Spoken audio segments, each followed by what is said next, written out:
네, 안녕하세요. 진행을 맡은 전남 귀농산업촌 종합지원 서울센터의 이세연입니다. 먼저 지금 저희 전라남도의 청년 귀농 CEO분들 앞에 있으십니다. 자기소개 한 분씩 부탁드리겠습니다. 네, 안녕하세요. 저는 전라남도 보성군 꼬막이 유명한 고장 벌교에서 더 유명한 유기농 오색쌀 재배하고 있는 강선아입니다. 반갑습니다. 네, 저희 농장은 40년 전부터 유기농업을 부모님께서 실천해 오셨고요. 저는 그 뒤를 이어서 지금 친환경 벼농사 그리고 발효식품 가공, 친환경 농업 교육원까지 운영하고 있는 우리원 농장이라고 합니다.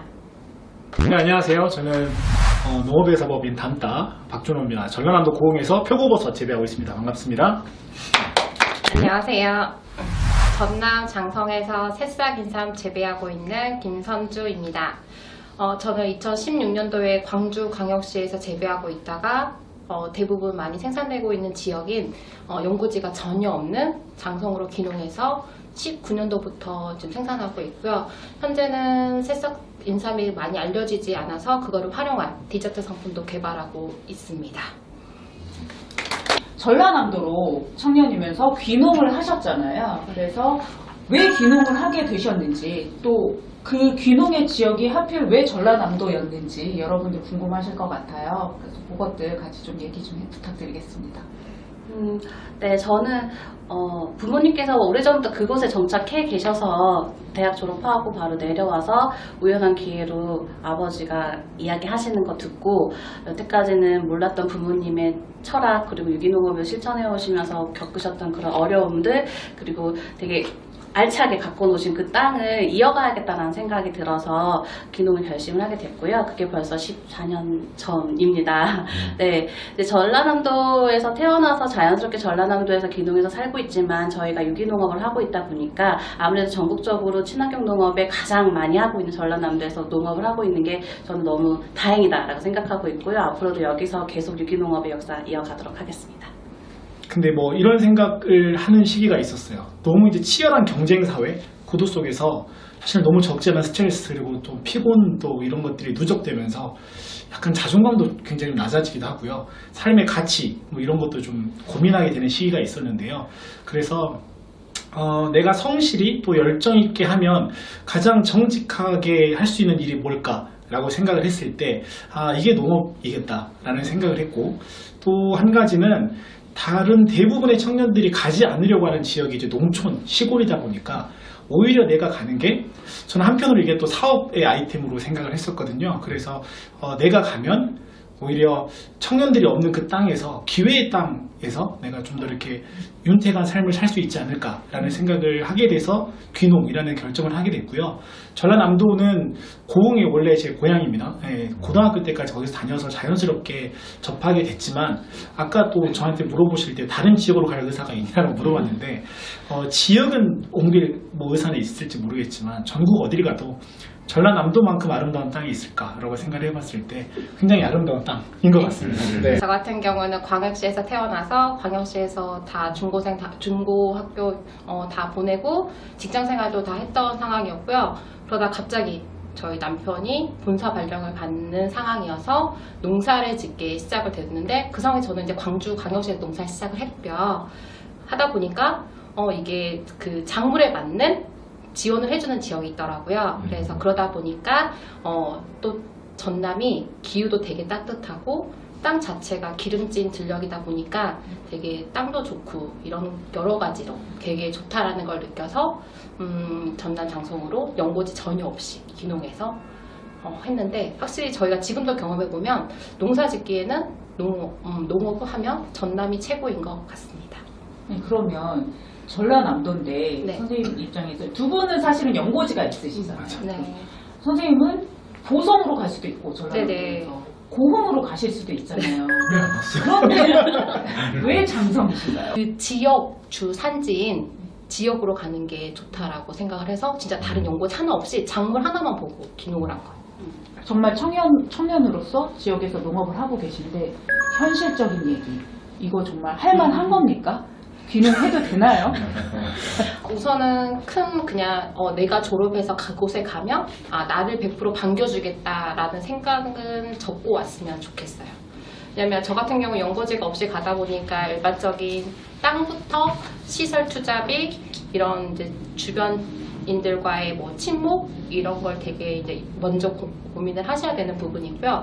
저 같은 경우에는 그 이미 재배 능력은 가지고 귀농을 한 상태이기 때문에 그래서 그 재배 뭐 능력에 대해서는 어려운 건 없었는데 아무래도 땅을 구입하는 것부터가 너무 부담이 됐을 거예요. 그리고 나서 장성 같은 경우에는 청년 모임체가 조금 잘 돼 있는 편이었던 것 같아요. 제가 갔을 때는. 그래서 귀농을 했으면 혼자 되게 외롭고 어려운 부분이 되게 많았을 건데 저희 같은 경우에 청년 모임체라는 게 저희가 농사덕분이라고 했는데 그 모임체가 있다 보니까 어려운 부분 의견을 나눌 수도 있고 아까 뭐 맥주 마실 친구들이 없다고 했는데 저희는 진짜 한 번 만나면 일주일에 한두 번씩 만나서 커피 마시고 맥주 먹고 7시에 만나면 저녁 12시 헤어지기 싫어서 진짜? 네네 저희는 그렇게 이렇게 모으면서 이야기를 하고 진짜 힘든 부분은 서로 토로하고 그거를 해결해주고 그런 걸 즐기면서 생활했기 때문에 우선은 자본적인 건 조금 고민을 하셔야 되고 그리고 그 지역에 젊은 청년들이 있다면 큰 부담 없이 내려오셔도 문제는 되진 않을 것 같아요.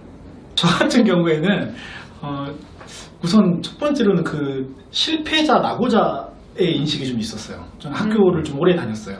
학사도 몇 개 공부하고 뭐 석사 공부하고 이러다가 귀농을 결정하고 내려갔을 때 주위의 지인들 또 이런 사람들이 다 하나같이 미친놈이라고 네, 미쳤다고 뭐 그런 이야기를 굉장히 많이 들었던 거. 그리고 물론 이제 일적인 부분도 진짜 힘들어요. 오면은 그냥 어떻게 소일거리 하면서 뭐 자급자족 이런 단어들을 되게 많이 들었는데 현실적으로 그건 말도 안 되는 것 같아요. 내려가서 한 2년 정도는 하루에 3시간, 4시간 이상 자본 적이 없는 것 같아요. 정말 새벽에 일어나서 일하고 밤늦게 또 뭐 하나 터져가지고 또 그거 보수하고 겨울에 뭐 수도 터지고 뭐 지하수 터지고 이건 말할 것도 없고 그런 일들이 굉장히 많았고 또 하나는 워낙 잘 아시겠지만 귀농한다고 했다가 그 사기를 치고 가는 분들이 꽤 있었어요. 그래서 그런 어떤 지자체 기관들 갔을 때 저놈 어린 놈 와가지고 어떻게 뭐 보조나 좀 받고 도망가겠다 얼마 못 버티고 갈 거야 라는 어떤 이런 인식들이 굉장히 많아서 이런 부분들에 대해서 굉장히 좀 처음에는 좀 힘이 좀 들었는데요. 그건 생김새죠. 그럴 수도 있어. 네. 농사 지을 생김새는 아니라고. 그랬는데 저는 이제 귀농 준비 1년 조금 넘게 했고 내려가서 정말 일주일에 한 4-5번은 군청을 갔던 것 같아요. 그리고 매해마다 잠깐 통화할 때도 그런 얘기 했었지만 매해마다 11월, 12월 되면 그 내년 예산안 책자가 나와요. 보조사업 어떤 그런 예산 안들링이 나오면 내가 구상하고 있는 어떤 농업에 그리고 또 사업에 어떤 쓸모 있는 사용할 수 있는 그런 자금들이 확보가 될 수 있겠는가. 그리고 정책들을 하나하나 보면서 공부하면서 이걸 내가 투자했을 때 과연 그만큼의 가치 또 이윤을 좀 올릴 수 있겠는가 이런 적지 않은 제 나름대로의 어떤 좀 그런 고생들 또 수고들이 있었어요. 그러다 보니까 지금은 공 되게 좋아요. 정말 공 좋아요. 정말 공 좋아요. 왜냐면 보성이 더 좋아요. 근데 이게 아까 내가 처음에 말했지만 노년들이 많기 때문에 그 존폐 위기라고 하는 게 이게 오히려 기회일 수 있어요. 땅이 아까 뭐 몇백 줘도 안 팔아고 있는데 그거는 좀 상황이 달라요. 땅이 좀 저렴한 편이에요. 솔직히 아까 들어본 저렴한 이유는 있겠죠. 근처에 뭐가 없으니까. 그렇지. 그런 단점이 있는 거예요. 그런 단점이 있는데 근데 난 이렇게 생각했어요. 그러니까 뭐 서울도 전 종종 오는데 간단하게 생각해서 도로 너무 좋아졌어요. 고흥하고 또 여수하고 가까워요.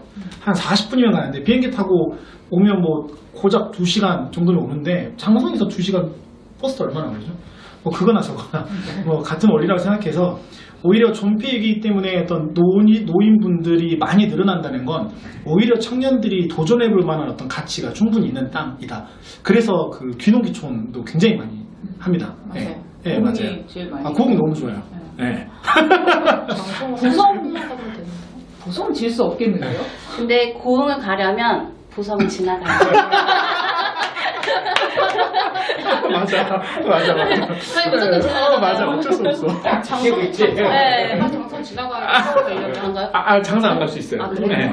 여성 농업인, 여성 귀농인으로서는 또 특히 좀 이런 거 준비했으면 좋겠다. 또 준비할 때 이런 거 조금 조심했으면 좋겠다. 이런 것들 혹시 있을까요? 여성 농업인들한테 또 특히나 해주고 싶은 말씀 있으실 것 같은데 어떠세요? 먼저 하세요. 가정이 있으시니까. 네, 이제 여기는 이제 미혼인데 저 같은 경우에는 이제 기혼이다 보니까 조금 보는 방향이 다를 수 있을 것 같아요. 근데 정말로 이제 결혼해서 농업을 오면 직업이 몇 개인지 모르겠어요. 네, 엄마도 살림도 해야 되는데 살림을 나누면 진짜 큰 틀로 살림이라 하지만 빨래, 설거지, 밥에서 먹이고 애들 유치원, 학교 갈 거 챙기고 이런 준비물부터 시작을 해서 집 청소해야 되죠. 근데 더군다나 농업을 하게 되면 한 가지 일을 하는 게 아니잖아요. 저희가 농사만 짓는 게 아니거든요.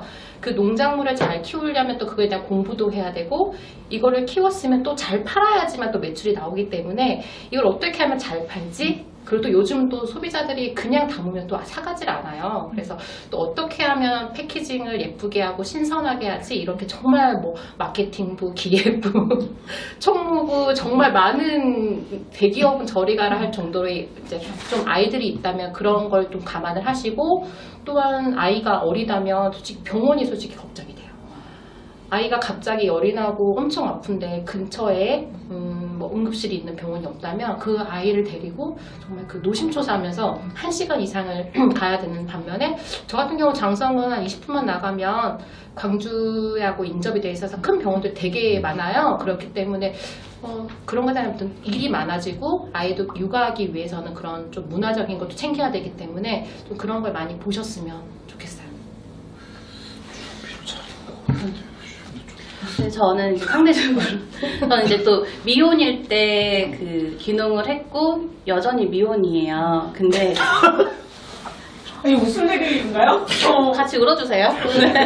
아, 누가 웃어도 되겠구나. 아, 나는 동갑입니다. 뭘좀 어. 하세요. 하세요. 음악? 아니요, 하세요. 네, 일단 저는 이제 미혼인 상태로 제가 내려와서 농사를 짓다 보니까 아까도 말씀드렸다시피 제 결혼이 더 관심사시더라고요. 근데 제가 어디에서도 이야기 드렸는데 결혼 언제 할 거냐 물어보지 말고 너의 그 농업인으로서의 목표가 뭐냐, 꿈이 뭐냐를 물어봐 달라고 말씀드렸어요. 실제로 제가 농사 외에도 하고 있는 일이 저희가 식품 가공 또 교육원 운영하면서 이렇게 다양한 친구들에게 농업을 전파하고 또 소비자들에게는 바른 먹거리에 대해서 알리려고 노력하고 있고 지금 또 그 지역을 벗어나서 전국적으로 청년들과 네트워킹하면서 이렇게 청년들의 목소리 끌어내는 역할까지 하고 있는데 여성농업인이라고 해서 내려왔을 때 어딘가 내가 그 결혼을 하면서부터 남편 쪽에 그 흡수가 되거나 아니면 또 이렇게 육아나 이런 것들 때문에 농업 쪽의 경력이 또 단절되는 사례들이 많은데 그런 부분들을 잘 고려하셔서 좀 계획을 좀 체계적으로 세운 다음에 나의 목표가 좀 뚜렷하게 해서 내려오시면 좋겠다라는 말씀을 꼭 드리고 싶습니다.